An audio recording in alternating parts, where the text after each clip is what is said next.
desde la voz de los docentes en formación. Por favor, maestro Diego. Fabián, perdón, maestro Fabián.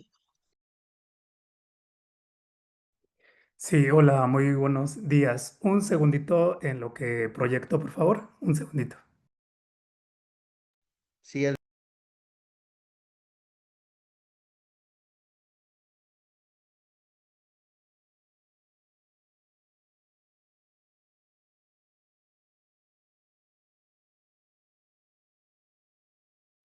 No se alcanza a ver, ¿verdad? sí, sí, sí se alcanza a ver, maestro, nada más si le da para... Bueno, Ya está. muy buenos días. Primero, quiero agradecer a los organizadores del Congreso que me parece colocar dentro de las posibilidades conversar sobre una educación que nos dé claridad sobre crear, ¿no? Esta idea de crear desde una perspectiva del afecto y, por supuesto, desde una paz mundial. Entonces, si queremos transitar en ello, me parece necesario hablar lo que han comentado algunos de los compañeros que me han antecedido, pues nombrar, ¿no? Nombrar, visibilizar, colocar aquello que nos pasa dentro de nuestros territorios, dentro de nuestros lugares de enunciación. En ese sentido, una de las múltiples realidades que vivimos los profesores en las escuelas de cualquier nivel educativo tiene que ver con las subjetividades con las cuales caminamos, con las cuales nos pensamos y con las cuales nos construimos y relacionados con los jóvenes, con las infancias y etcétera. Entonces, en ese sentido, la experiencia que les quiero compartir el día de hoy lo he nombrado como subjetividades de la planeación didáctica desde la voz de los docentes en formación. Y bueno, esta experiencia surge a partir de las visitas de acompañamiento pedagógico a los docentes en formación de las escuelas de práctica de educación primaria en Ecatepec de Morelos, México, de la licenciatura en educación primaria, particularmente inclusión educativa y educación física. Esto en una escuela normal. Bueno, para esta investigación se realizaron 10 registros de observación de los programas académicos de licenciatura vigentes.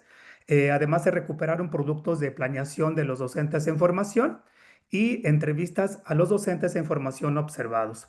De lo anterior, se recuperan las voces de los actores y quiero compartir eh, lo que, lo que surgieron a partir de esa entrevista. Son tres los que considero valiosos recuperar, no porque los otros no sean valiosos, sino para efectos de pensar la subjetividad de la planeación docente. Me parece que ahí se objetivan algunas cuestiones que sería necesario conversar, necesario comenzar a tensar y a cuestionar. La primera docente, al cuestionarle qué es lo que comprende por planeación, ¿no? Didáctica, por planeación docente, y este responde, dice, planear quiere decir tener conocimientos de X tema, contextualizar el espacio áulico y escolar, además de considerar los aprendizajes previos. Eso es lo que nos señala en la primera entrevista. El segundo entrevistado, con el mismo cuestionamiento, responde que para él planear implica conocer los estilos y ritmos de aprendizaje del alumno, el contexto escolar, social y familiar, además del conocimiento del plan y programa de estudio, sus enfoques y competencias. Y la tercera voz recuperada del docente en formación dice, para mí planear es tener claridad de lo que tenemos que enseñar a los niños para que a su vez ellos puedan ponerlo en práctica. De ello, me parece que podríamos recuperar parte de los testimonios para conversar sobre algunos acercamientos conceptuales para comprender las concepciones y prácticas de la planeación docente. De lo anterior, quiero recuperar a Carballeda cuando dice que la intervención educativa es la existencia de una autoridad quien interviene, lo hace porque está legitimando a partir del reconocimiento del ejercicio de un derecho o porque hay un estatuto que reglamenta su gestión. De modo que la intervención se estaría autorizando a sí misma a partir del estatus legal constituido. A partir de lo que nos plantea Carballeda como noción de la intervención educativa, en esta idea de al preguntarle a los docentes en formación qué implica para ellos planear, aparece la noción de intervención, aparece la noción de esta capacidad de dar al otro lo que no tiene y como una relación de autoridad frente a aquel quien sí posee el saber, quien sí posee el conocimiento. Entonces, si entendemos que la noción de intervención educativa es la existencia de una autoridad, luego entonces, para el docente en formación, planear implica dar al otro el conocimiento que yo domino, que yo creo conveniente que el otro sepa. También el hecho de que el Estado me nombre como el responsable de estar frente a un grupo, entonces mi obligación es planear a partir de los estilos y ritmos de aprendizaje de lo que yo creo que el otro necesita, ¿no? A partir de lo que le reconozco al otro que el otro necesita, desde donde yo comienzo a darle la información, a darle los saberes o los conocimientos. Otra perspectiva que recupero para hablar sobre las subjetividades de la planeación docente tiene que ver con planear desde la perspectiva del Estado.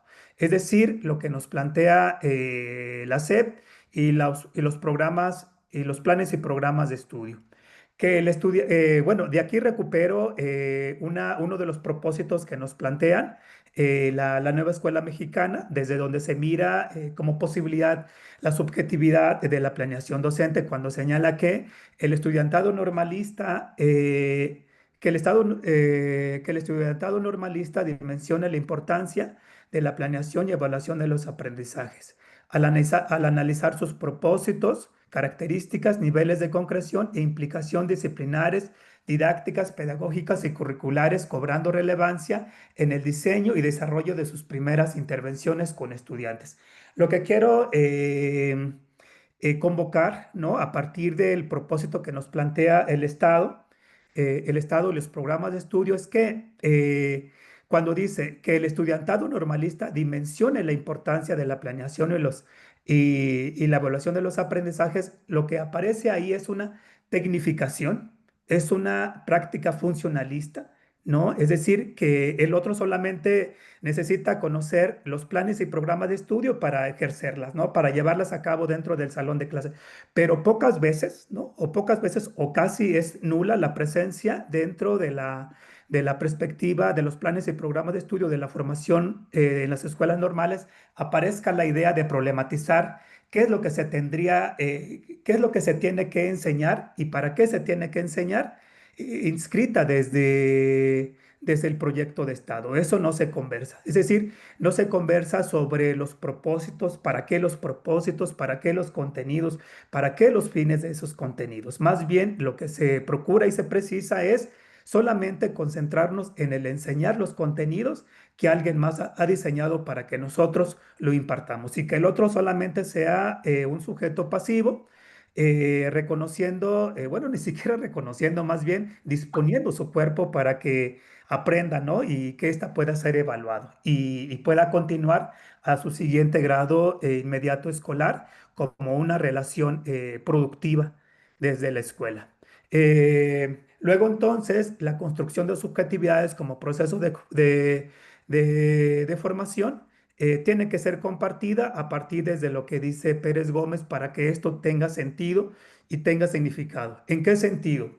Cuando Pérez Gómez señala que la escuela es un lugar donde se construyen subjetividades, lo que está señalando es que en la escuela lo que existe son culturas que funcionan como patrones de intercambio porque forman una coherente red de significados compartidos con los individuos generalmente que no se cuestionan y que no admiten marcos útiles y presentes en los marcos de comunicación. En ese sentido, me parece lo que nos convoca a Pérez Gómez más bien es convocarnos a dialogar, es convocarnos a pensar de cuáles son esas culturas compartidas que construyen subjetividades frente al trabajo docente desde la escuela normal. Y me parece valioso ello para comenzar a problematizar entonces las subjetividades de la planeación docente en las escuelas normales. Y de aquí quiero recuperar un extracto, un registro de observación realizada a varios de los estudiantes de la escuela normal, pero particularmente una que me parece objetiva, muestra y visibiliza las concepciones y las prácticas que tenemos de la planeación docente construida y compartida desde las escuelas normales y me atrevo a decir también que en las escuelas de práctica. Y bueno, dice, en una jornada de prácticas profesionales docentes en formación, dice, estaba el docente en formación frente al pizarrón en el cuarto grado de primaria, la clase de matemáticas, en un grupo de aproximadamente 30 alumnos, sentados por filas. Al terminar de anotar el tema de la clase, voltea hacia los niños. Dice la maestra, chicos, buenos días. Hoy empezamos el día con la clase de matemáticas. Ustedes ya saben lo que deben hacer antes de hacer los ejercicios. Recuerden que deben poner la fecha del día de hoy en su cuaderno. No se les olvide ponerle el margen. Póngale también el tema de hoy. Hoy hablaremos de los ángulos. La clase es interrumpida por una alumna para preguntar a la maestra. La estudiante pregunta, maestra, ¿copiamos lo que va escribiendo en el pizarrón? La maestra responde a la pregunta de la alumna sin voltear a mirarla y continúa escribiendo en el pizarrón. La maestra responde, sí, copien la definición y al terminar saquen su regla y escuadra. Quienes no lo traigan trabajarán con su compañero de al lado. ¿Ya terminaron todos de copiar? La maestra es interrumpida nuevamente por un alumno. El alumno le cuestiona. Maestra, ¿copiamos el tache que está en el pizarrón? La maestra continúa escribiendo en el pizarrón, hace una pausa para contestar al estudiante. La maestra dice, sí, copian el tache. El tache era el plano cartesiano. Y todo lo que yo vaya escribiendo en el pizarrón. Recuerden que todas las letras mayúsculas y los acentos van en color rojo. A partir de ese testimonio, lo que observo son dos procesos. Una, la acción del docente a partir de la objetivación de la planeación, la objetivación a partir de la concepción y la práctica de lo que se tiene sobre la idea de planear, en el que si observamos, la maestra, su función en esa realidad que les comparto en ese testimonio, su tarea a partir de la objetivación de la planificación es enseñar al otro que no sabe. Es decir, el otro tiene que copiar en el pizarrón el plano cartesiano, que desde el pensar de los niños es un tache, pero desde el pensar de la maestra es un, bueno, no sé si también era un plano cartesiano, porque también no conversó con ella. Bueno, también lo que se alcanza a observar dentro de los testimonios es el comportamiento de los estudiantes. ¿Cuál comportamiento? Es una relación netamente de subalternidad, de subordinación, en una relación de poder y de autoridad, la autoridad encumbrada por el profesor, que es quien sabe, y y el estudiante es quien tiene que recibir, ¿no? Quien tiene que ir haciendo lo que la maestra da por hecho, que así debe ser la educación, así debe ser la formación. En ese sentido, un cuestionamiento que me planteo es cuáles son las subjetividades de la planificación desde la figura docente objetivados en el testimonio. Dice, en ambos escenarios se percibe una recurrencia, quien transmite el conocimiento y otro quien la acepta. Entonces, en los escenarios antes descritos, ¿cuál es el sentido de la planeación en la escuela cuál es el sentido de la planeación en la escuela y en la formación frente a determinado currículum? ¿Es posible pensar una docencia crítica a través de encuentros subalternos de la planeación docente?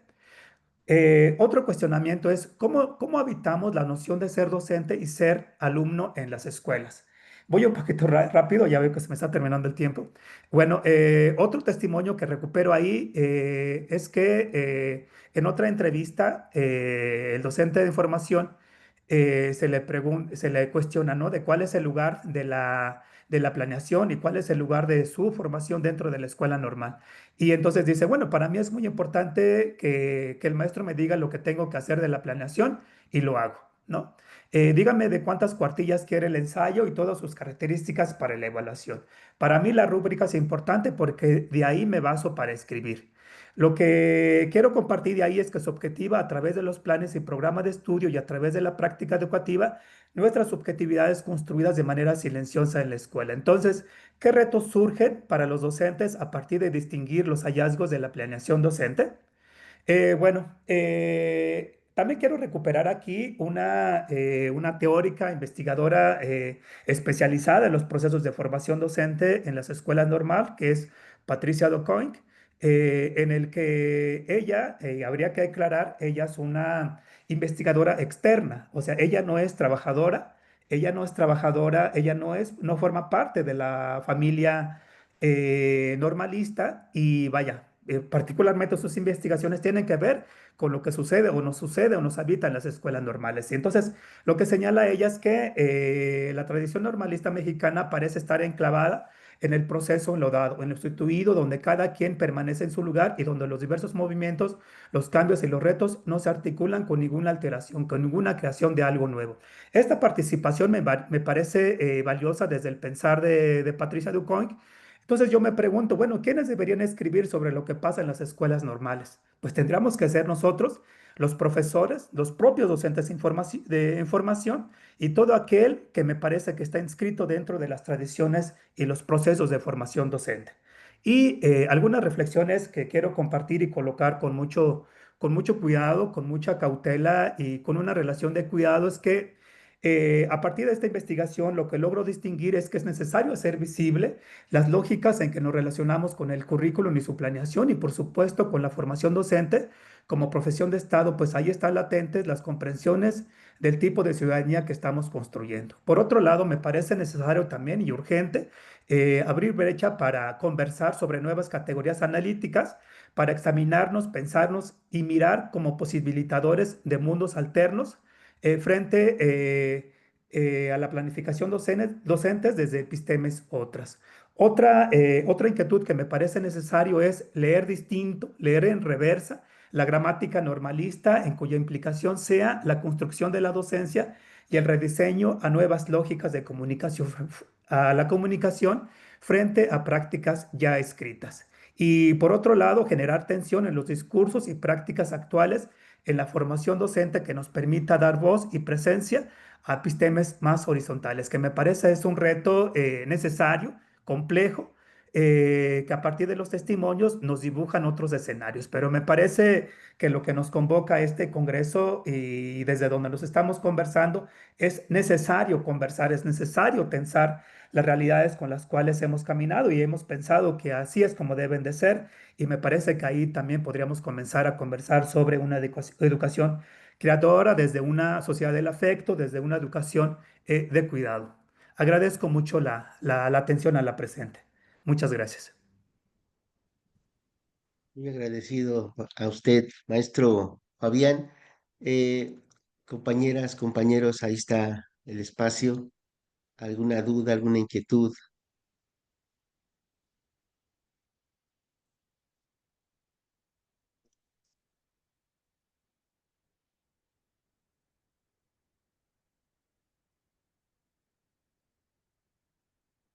No, no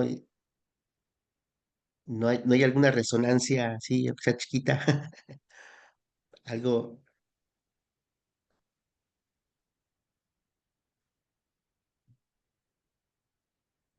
no. Bueno, tal vez